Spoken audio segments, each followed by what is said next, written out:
Hi, and welcome to Ones and Tooze, FP's economics podcast. Every week we take a couple data points, use them to try to explain the world.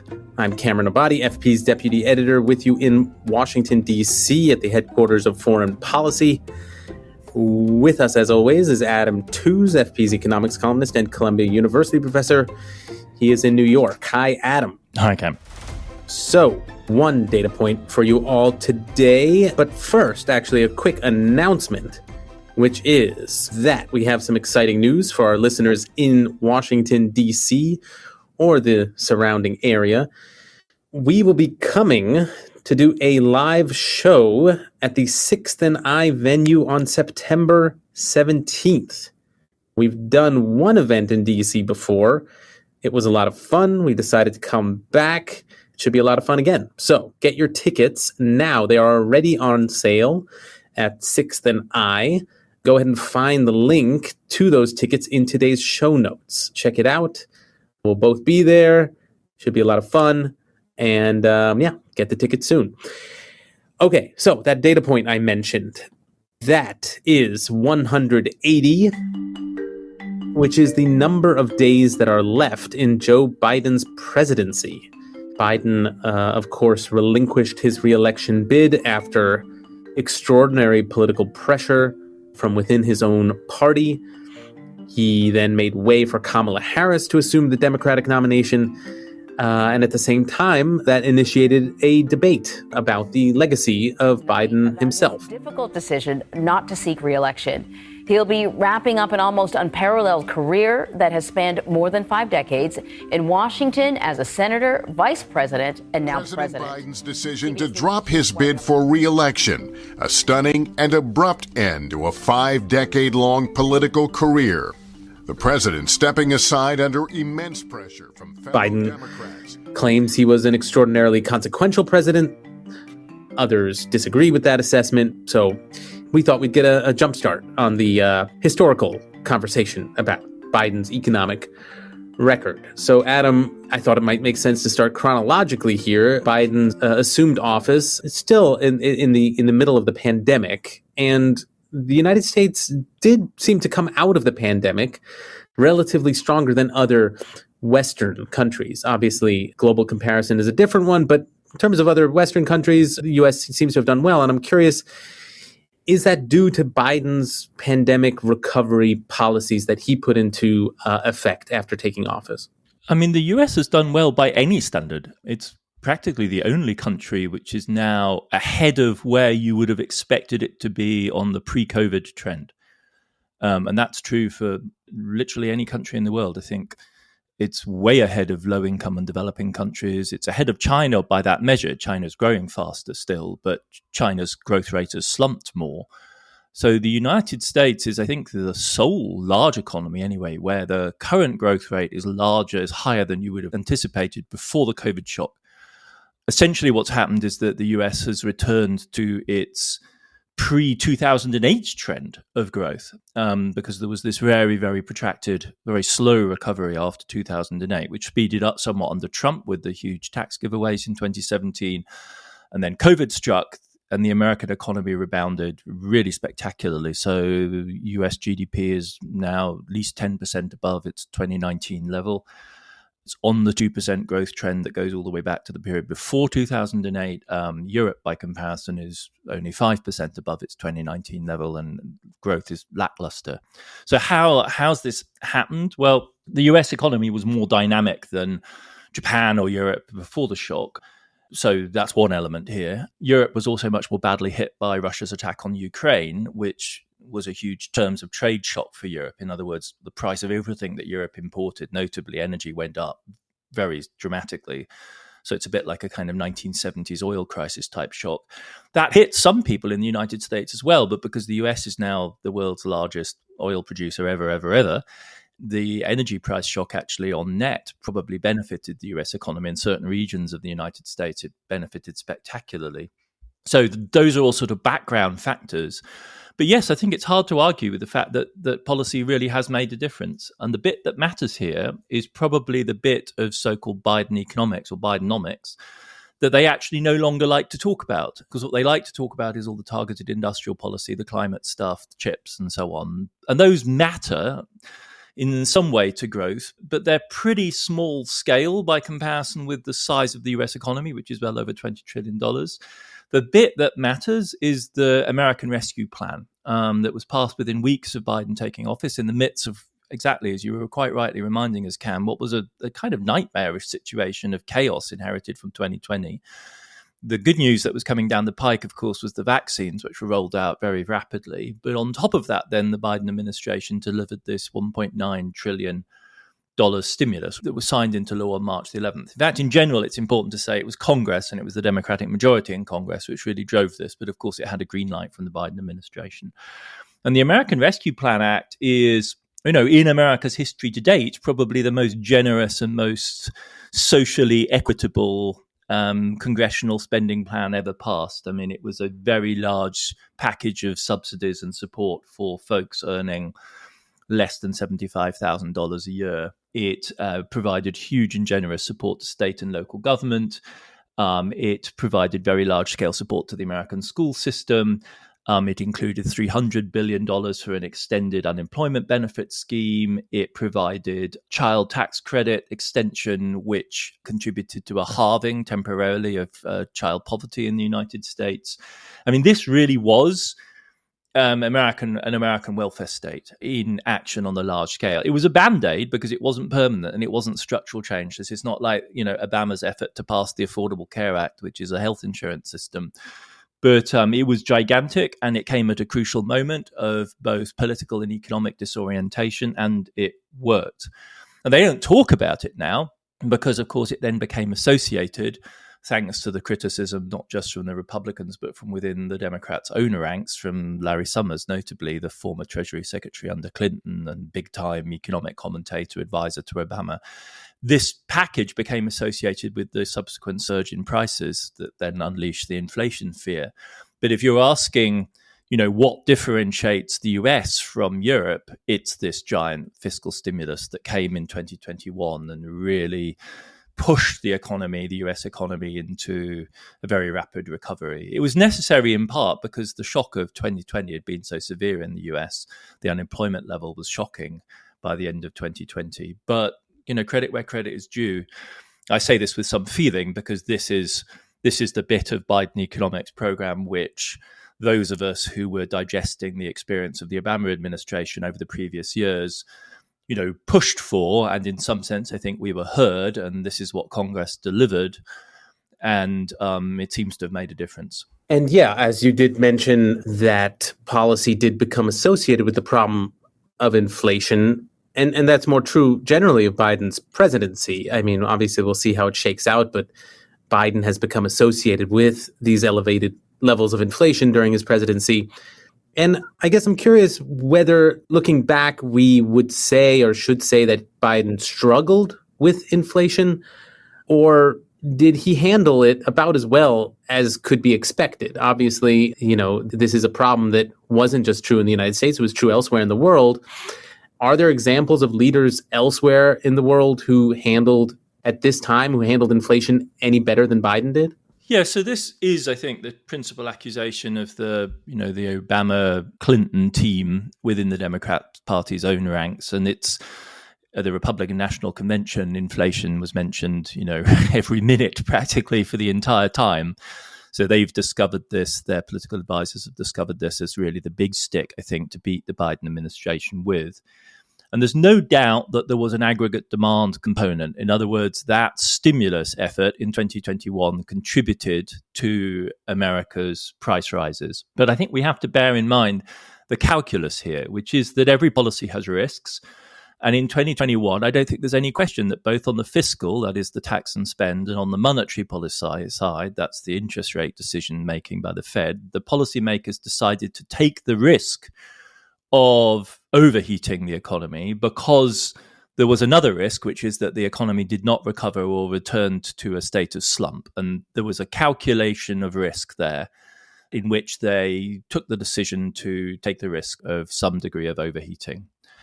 But then, of course, what happened is that calculated risk of delivering a continuing and ongoing substantial fiscal and monetary policy shock was compounded and to some extent, and I think considerably, overwhelmed by supply side shocks and the labour market response. In other words, supply side shocks, the supply chain issues, the energy price shock that was a global shock. All of this fed into the American price setting system, and there was price gouging by corporates that used this opportunity then to raise profit margins. And to that extent, right, the inflation problem itself was not attributable to the fiscal policy impulse or the monetary policy impulse, which facilitated, no doubt, and pushed in the same direction in a calculated way, but was a series of more or less exogenous shocks that impacted the US economy. And we know these are key because other economies with very different monetary and fiscal policy mixes experienced essentially the same price shock, if not an even worse price shock in the case of the Europeans. And the worry amongst the inflation hawks was that all of this would snowball into a self-fulfilling, self-sustaining, truly inflationary surge, right? Not just a series of price shocks, but a truly inflationary surge. And it is true that real wages, after falling initially, did rebound. But as we all know, this has, in fact, now substantially calmed down, and we're now at a higher price level, a higher GDP level, a high level of employment, and real wages have substantially recovered. So was there a shock? Yes. Did it hurt temporarily? Yes. Are we now in a position that in every respect is really enviable? It's hard to really argue with that. The question really is there anything that could have been done in the interim that would somehow have moderated the pain that was induced by the disequilibrium, the pace at which different elements of the economy were moving in the wake of COVID. And I think that's what we've got to keep coming back to. The COVID shock was this huge disarticulation of economic activity. And the critics will say, yes, what could they have done? They could have done less fiscal stimulus in early 2021. I disagree because I think there was a matter of weighing risks, and what we've ended up with is an extraordinarily dynamic economy with very high levels of employment, and prices have restabilized. The Biden people argued that their industrial policies helped matters. It's hard really to agree with that, to be honest. I think that was political window dressing. The argument is that if you increase the output capacity of the economy, this helps to moderate price increases. That might be true over the medium to long term. It's not true in the short term. In the short term, in fact, you compound the problems of overheating. So I think that was a kind of self-serving argument. On fiscal policy, yes, there was the big stimulus in 2021, but to, I think, the chagrin, despair, and disappointment of many people, and I would include myself, many of the more generous measures of the Rescue Act were not extended. So Congress, largely the Republican side, took the decision, for instance, to unwind the child tax credit, which essentially hurled millions of American kids back into poverty after 2 years of substantial relief. So in fact, there was a fiscal policy drawdown. But really, when you're talking about inflation, all of the questions are not about fiscal policy or industrial policy. They're about monetary policy. They're about the Federal Reserve. They're about its control of credit and its interest rate policy. And the first thing to say about that is that is not within the purview of the American president. The Federal Reserve is an independent agency. And you could argue about whether the Federal Reserve should have acted rather sooner or rather later. But really, it's not for the Biden administration to decide. If the Biden administration had intervened aggressively to force the Fed either to keep the taps open or to shut the taps down, this would have been a very substantial breach of convention. And it's one of the things that many people are worried about with the Trump administration. So the Biden people handed off. And in my view, as you can hear from my kind of tone, I actually think the cooperation between supply side measures over the long and medium term fiscal policy in the short run, which is driven largely by the congressional balance, where the taps went full open, they came a little bit shut, and then they've stayed substantially open ever since. And monetary policy, which spiked interest rates from close to zero for many people to mortgage rates of 5%, 6%, 7%, and then has brought them a little bit, will in due course, I think, bring them back down again. This policy mix has actually worked quite well. Certainly inflation, if you're going to call it that, has gone away again. And it's very difficult, if you look around the world, to see anyone that has achieved anything substantially different. In terms of policy mixes, the only people that acted sooner on inflation was the Brazilian central bank, and they found themselves at loggerheads with the new Lula government there for doing so. On the executive branch side, it's pretty difficult to see that anyone has coped with that price shock substantially differently.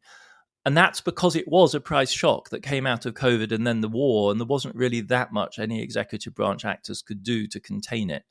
If anything, you could wonder about what might have happened if the Fed had just held its nerve and allowed the price pressures to work their way through. But the clamor from the inflation hawks made that, I think, politically impossible, and there would have been the accusation that the Biden administration had stood in the way of the Fed as it stood by and let prices run. So on balance, if this isn't an A, it's definitely an A minus. I mean, it's pretty difficult to see how this could have gone a whole lot better given the COVID shock. I think people are nevertheless resentful about the price crisis, the price increases, the cost of living pressure. But I think those have fundamentally to be blamed on COVID, not on either the Trump administration or the Biden team. I suppose we'll see as the election campaign continues how the inflation issue kind of bears out there. But I did want to shift to another issue that Biden has become really associated with, which you also mentioned, namely industrial policy. A couple of big pieces of legislation that passed during this term, including the CHIPS Act, which is using government money and policy to support the growth of a semiconductor industry in the United States, but also the big climate legislation, the IRA that the Biden administration passed, also is using industrial policy to grow a homegrown renewable energy sector. All of this sometimes has been described as initiating a kind of new era in economics in the U.S., referred to as a post-neoliberal era. And I'm curious what you make of that. I mean, is this a real shift in that way? Are we breaking with the free market neoliberal era and entering a new one? Is that something that Biden will be remembered for? So we've discussed this question so much that I've developed myself a checklist of ways to answer this question, and it depends so much on what you think neoliberalism is. So let me just sort of lay out that checklist. Other people may find it helpful as well, and then we can kind of talk our way through it. So neoliberalism is a set of ideas, going back to, say, the Chicago School or even earlier to Mont Pelerin Society and names like Hayek or Milton Friedman. So it's a set of economic ideas. It's a set of ideas about how to do policy, privatization, public-private partnership, price mechanisms, and so on. At a more basic level, it has something to do with kind of cultures of social and economic organization, the way in which we move through the world, as principally orientated towards the market, as opposed to, for instance, principally orientated towards community, focus on consumption rather than production. That might be another way of thinking about it. It's a class politics. Neoliberalism was a rollback of organized working class interests in favor of wealth owners. And then finally, I think neoliberalism is undeniably a geoeconomic project. It was an answer to the American crisis of the 1970s and an effort to restore, what not for nothing was called the Washington Consensus. So let's kind of work our way through the legacy of Bidenomics, according to those 5 different options, those 5 different parameters. I mean, if you think about it at the level of ideology, at the level of ideas, there's clearly a break. There was a really quite fundamental shift to thinking about the future of the American economy and American economic policy in terms of, above all, this idea of industrial policy, of strategic industrial policy, whether it's directed towards social engineering at home, redressing the imbalances that have made America such an unequal society and produced such a crisis in the American working class, or whether it's about addressing the challenge of China, or whether it's about addressing the climate crisis. There was a sense that you couldn't just operate through pricing mechanisms. You had to operate through targeted government spending programs that were going to focus on driving investment. That's a fundamental shift. I think we should just acknowledge that. The question then becomes, okay, so fine, if you've decided to change what you think government policy is about, how are you implementing that? And there is, I think, a very basic shift. If you take climate policy, it's particularly visible, away from mechanisms that were going to revolve around market-based incentives. So through the 90s, the 2000s, the 2010s, when American Democrats thought about doing climate policy, they thought about either carbon taxation or so-called cap and trade schemes like the Europeans have, where you make pollution into a tradable permit, and then you allow the market to drive the pricing of the permission to pollute, and you then induce technological change in response to that market signal. Clinton tried that with a carbon tax. Obama tried cap and trade. Both of those failed. The Biden team didn't even attempt to do that. They went straight for an investment policy. So that's a shift in how you do government.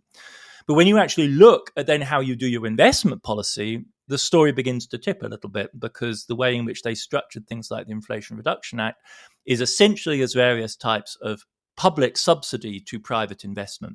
And that's straight out of the neoliberal playbook of the 90s and the 2000s, public-private partnership, de-risking, the use of public funds to multiply private money. And on this, they could not have been more emphatic. John Kerry at the Glasgow COP back in 2021 looked at everyone straight in the eyes and said, decarbonization, the climate change project is multi-trillion-dollar. That's not going on any government balance sheet. We're going to have to use the private sector.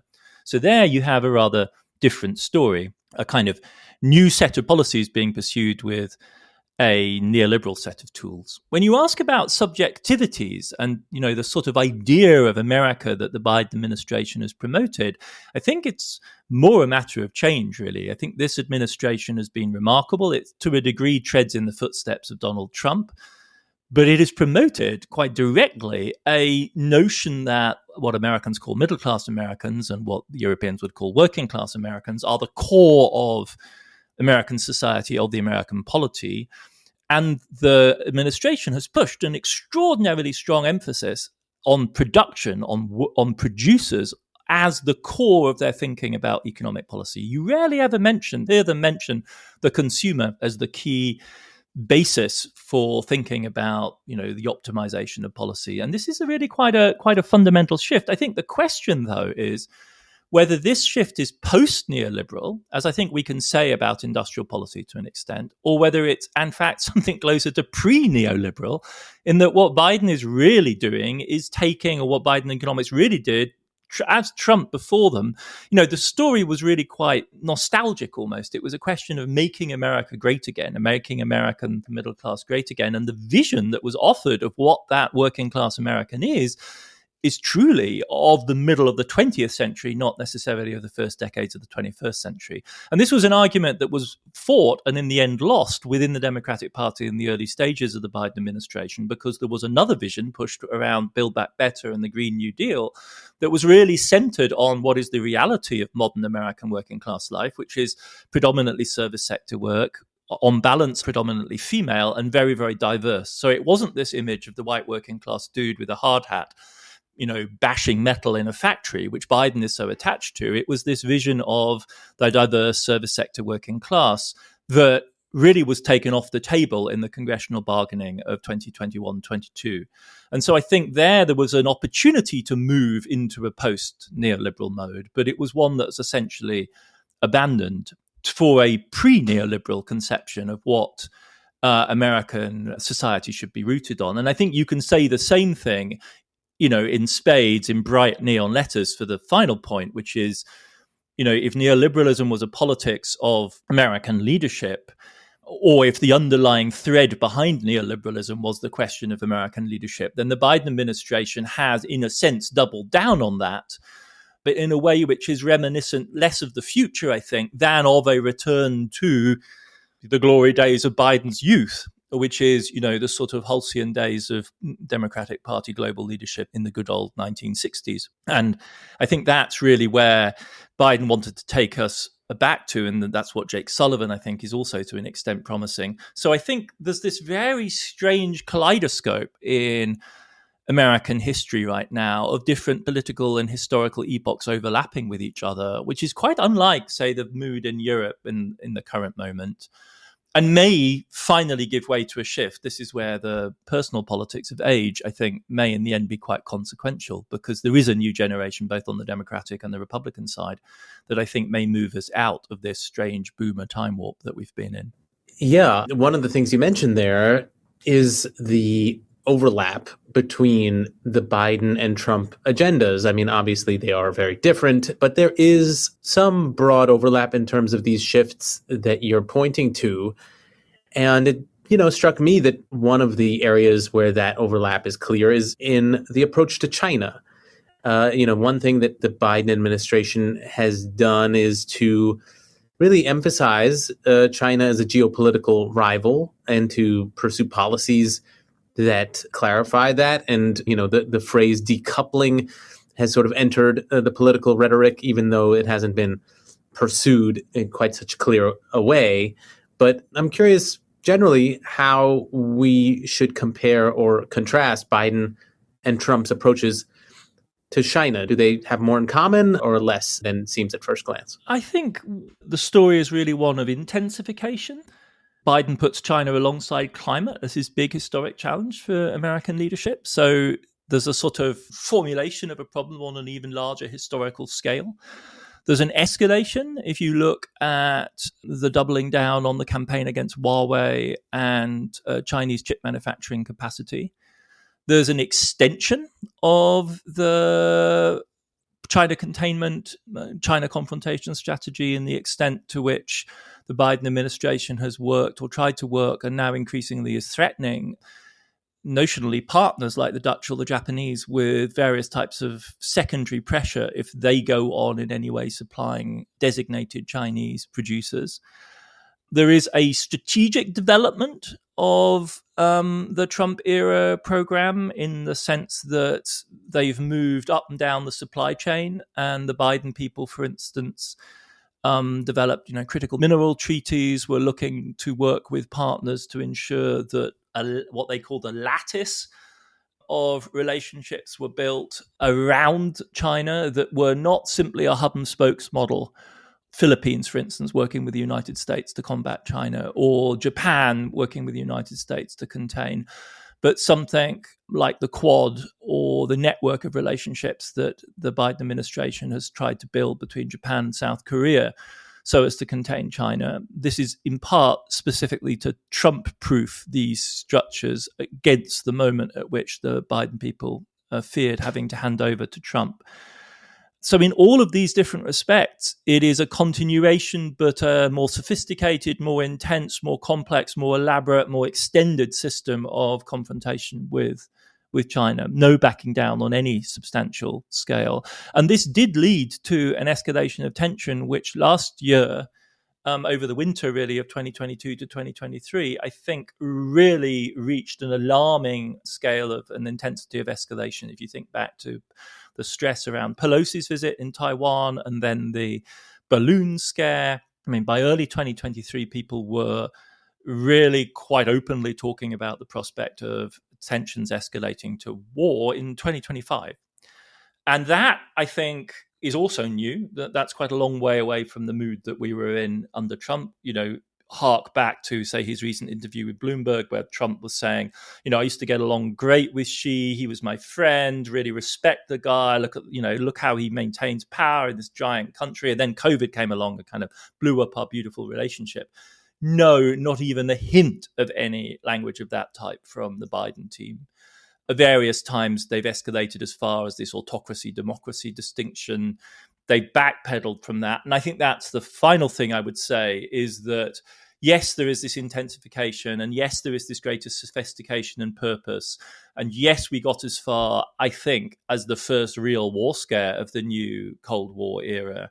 But then there was also a willingness to back down and manage the tension and manage the risk that we saw from the late spring of 2023, and a whole new bunch of phrases that came up like, small yard, high fence, a whole new kind of rhetoric of de-escalation that was also particular to the Biden administration because they are the first team, if you like, in a sophisticated way to be managing this new phase of tension. And the big question mark about a Trump 2.0 is not whether they would further escalate, because I think there's every chance they would, but whether or not they would have the nous to manage the resulting tension, or whether we could find ourselves in a state of really, really very aggravated risk. The other option, of course, with Trump is he might decide that he actually wants to do a deal with Xi, which there is no prospect of with the Biden team.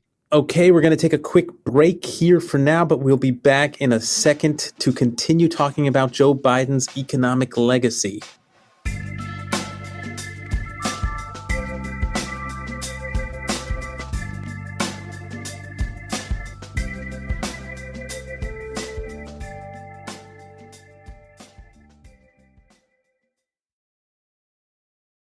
So to shift to the other big legislation that Biden passed, which we've already mentioned, that is the big climate legislation, the IRA.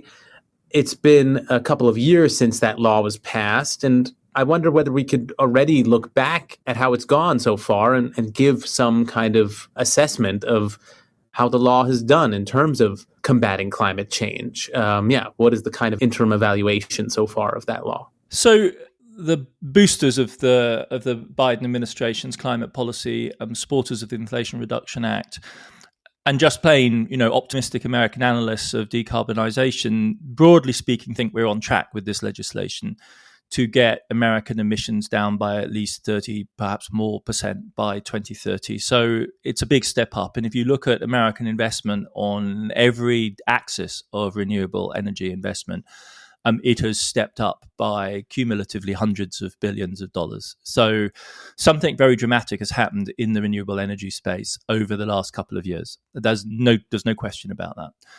As far as evaluating the effectiveness of the Inflation Reduction Act in particular, however, the problem is that it's only really been on the books for 2 years.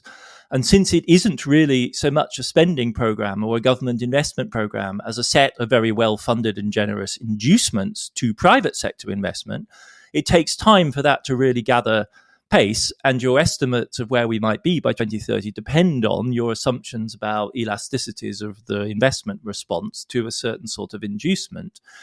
And it's really too early to tell where we are with that. All of the signs point in the same direction. In other words, there's been a big step up in renewable investment, but we are not yet seeing on the ground built out many projects funded by the Inflation Reduction Act, because the details and the terms of the rules of this new legislation are only just being worked out. It's hugely generous. America's bureaucracy and its lawyers work slowly in delivering what the rule structure is going to be. And so there's a sort of disconnect between what we've seen on the ground, which is this speed up in investment, and the causation, whether this is really strictly attributable to the Inflation Reduction Act.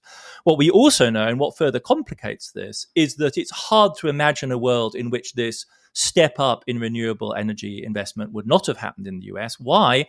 Because the prices of batteries and PV panels have crashed. And since they are now the lowest cost option in replacing coal-fired power stations across the United States, which are under pressure because of environmental regulation and simply aging out, and if you add in wind is a third, really powerful option here. So solar and wind plus integrated battery systems are now extremely cost competitive. It's hard to see a world in which this wouldn't have happened anyway to some extent, and we're seeing it happen all the way around the world. Of course, the defenders then of the Inflation Reduction Act come back and say, well, yes, that's true, but it's not market forces, because really what's happening is other people's industrial policies are actually all acting at this moment, China's principally, in driving this process. And the Inflation Reduction Act, to that extent, is part of a giant, if you like, historical shift towards a policy-induced lurch towards renewable power. And I think that's about as far as we can go in saying, where we're at right now. The big question mark, of course, in the US case is whether this will continue on under a future administration, under a Kamala Harris administration, for sure. Under a Trump administration, almost certainly not in the form that we've currently seen. And that will undermine, of course, the momentum of investment. But, and this is an important further point to make about the Inflation Reduction Act, it was built to be Trump-proof. So the giveaways are so generous and so widely spread that the idea is to make it proof against repeal by a Trump administration. And there already is a substantial fossil fuel lobby mobilizing to preserve different bits of the Inflation Reduction Act for the event of a Trump victory, because the just subsidies in this program are so generous that even players like Exxon, for instance, are very interested in using the hydrogen credits which are available in this system. So it's an ongoing political struggle. It's early days. We're yet to see where we end up. But there are two other elements about the Biden climate legacy that we have to talk about that push in opposite directions, which are essential. One is regulation. And the Biden administration, like any campaigning administration on climate in the US since the 90s, has known that spending is only one way of doing this. Taxing is another, which is hugely unpopular. The third is regulation. And the Biden administration has used the regulatory tools across the board to push and to insist on interpretations, for instance, of the Inflation Reduction Act, which really do put pressure on people who want to do hydrogen projects to ensure that they're actually additive rather than just a boondoggle. They have been far from friendly to fossil fuel interests with regard to pipelines, with regard to various other types of permitting, on the one hand. And on the other hand, sustained by the legacy of the Obama and Trump administrations, looking back at the Biden administration in energy policy terms, we may end up saying that the single most important thing that happened was, in fact, America's rise to be the largest oil producer the world has ever seen, right? Under the momentum of the fracking boom that began in the late 2000s and really gathered momentum in the 2010s, the United States has emerged not as a green energy champion. It's certainly swimming with the tide in green energy, and the IRA helps to keep it there. And barring the IRA, it would be backsliding even worse. But it's China that's driving the green energy electrification charge. Where America is actually leading is in fossil fuel expansion. And now they will say, of course, that's transitional, it's by the by, it helps our allies. What we're working on right now is green electrification that is taking coal out of the system. But the Biden administration did nothing effectively to break the momentum of the American oil and gas interests, and in fact built them deeply into its foreign policy, in its response to Ukraine, and in its pandering to the American consumer. And the Biden administration, like all others before it, has insisted that it's crucial that Americans have cheap gas, in other words, cheap petrol, and that it's fair for the Americans to use diplomatic pressure on Saudi Arabia to open the taps and reduce petrol prices. Like, it has made no break with those underlying assumptions about how fossil fuels function in the world. So in a sense, what it's trying to promote, I think, is really this cost-free, this vision of the energy transition that will just be cheap new green electricity, and hasn't really in any serious way insisted on the trade-offs that are necessary, the fact that you actually at some point are going to have to run down the fossil fuel industry and shift out of those fossil fuel sectors. And there just has not been the willingness to bite the bullet. They're so afraid, I think, of being tarred with the, climate freaks brush, and they're so afraid of the use that the Republicans can make of this issue that they're really worried about the inflation issue and the talk about greenflation. So they've kept this at arm's length. It's a start on the green energy transition in the US, but it's not a radical push, and it hasn't changed the discourse in a fundamental way. So finally, I guess I wanted to return to the question that I mentioned at the beginning, which is, how consequential a President Biden will be remembered as. And this program of economics, Bidenomics, which is the term that's used to describe it, will also be remembered as. And sometimes whether one is consequential is sort of breaks down to whether one wins re-election, but obviously that will not be the case here. But still, I wonder whether, looking at this program, whether we could say whether it does in general mark a break of its own with what came before, or whether it's simply continuous in some broad sense. And if it is a break, I'm curious if it's a matter, less of the sort of content of the economics than the approach to politics, the way these policies were developed. It seems like, compared to the Obama administration and the Clinton administration, it seems like Biden had sort of a conscious kind of downgrading in the policymaking process, in the Democratic Party process, of voices from Wall Street and maybe economics more generally from the academic perspective. I mean, is that a kind of, in terms of the approach to politics here, maybe itself a legacy when it comes to Bidenomics? Yes, I think we should be careful a little bit in over-personalizing this and going too far down the sort of ideas-driven stories. I mean, that in my long answer to the question about neoliberalism, I was trying to get away from that a little bit and to lay out all of the different aspects of continuity and discontinuity we might look at. But yes, if you wanted to put this in a nutshell, and it after all has exploded again and again into the pages of newspaper commentary and on television and Bloomberg and whatever, there has been a changing of the guard, and the Biden administration represents that very forcibly. And what has happened is that the group of very closely Wall Street aligned economic experts that were personified by Larry Summers and his connection to Robert Rubin, formerly of Goldman Sachs and Clinton's Treasury Secretary, that were hugely influential still in the Obama administration have aged out, been phased out, been held at arm's length. There was a striking moment in the campaign in 2020 when Summers surfaced as an advisor to Biden, and there was such an uproar on the Democratic Party left that he was then dropped. And that team has been replaced fundamentally by a coalition that's centered on figures like Jake Sullivan, who is also, from an elite Ivy League background, but from Yale Law School and not from the MIT or Harvard or Princeton economics department. And they too have a kind of genealogy. They come out largely of Hillary Clinton's team in the State Department.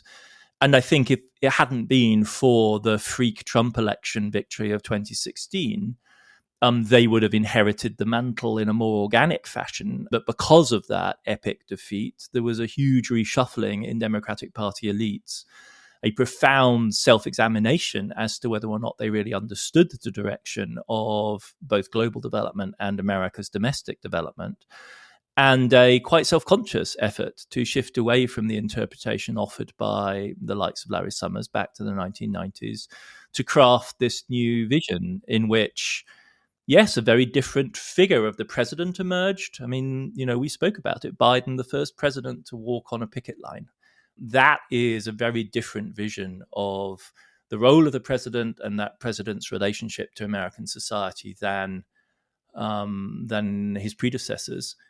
And you see it across the board. It's not just in the Democratic Party. It's also something that you see, after all, in various bits of the Republican coalition as well. The problems of American society run very deep, and both political parties, at least ideologically, intellectually sensitive elements, not necessarily Donald Trump, or even necessarily the president, Joe Biden, but teams around him, I think, are working really hard to try and capture that in American political discourse. And so, yes, there has been a shift, and I expect that to continue and intensify with time as we move forward.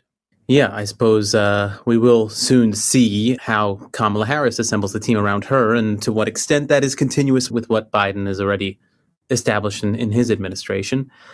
But yeah, we should end this conversation here for now. And yeah, we will turn our attention to the campaign and, I guess, say goodbye to the Biden administration slowly but surely. So otherwise, we'll be back next week. Ones and Tooze is written and edited by me, Cameron Abadi, along with Adam Tooze. It's produced by Claudia Tatey, Laura Rossbrow-Tellem, Rob Sachs, and Dan Efron. This show is made possible through the support of foreign policy readers. If you're interested in news and analysis from around the world, consider subscribing. Listeners to Ones and Tooze even get a 15% discount. Just go to foreignpolicy.com/subscribe and use the promo code TOOZE at checkout. That's TOOZE. And listeners, as always, we love getting your feedback. You can leave voice messages on the Ones and Tooze homepage on foreignpolicy.com, or email us, podcast@foreignpolicy.com, or you can tweet us. That's @OnesandTwozePod. Thanks very much for listening, and we'll be back in your feed next week.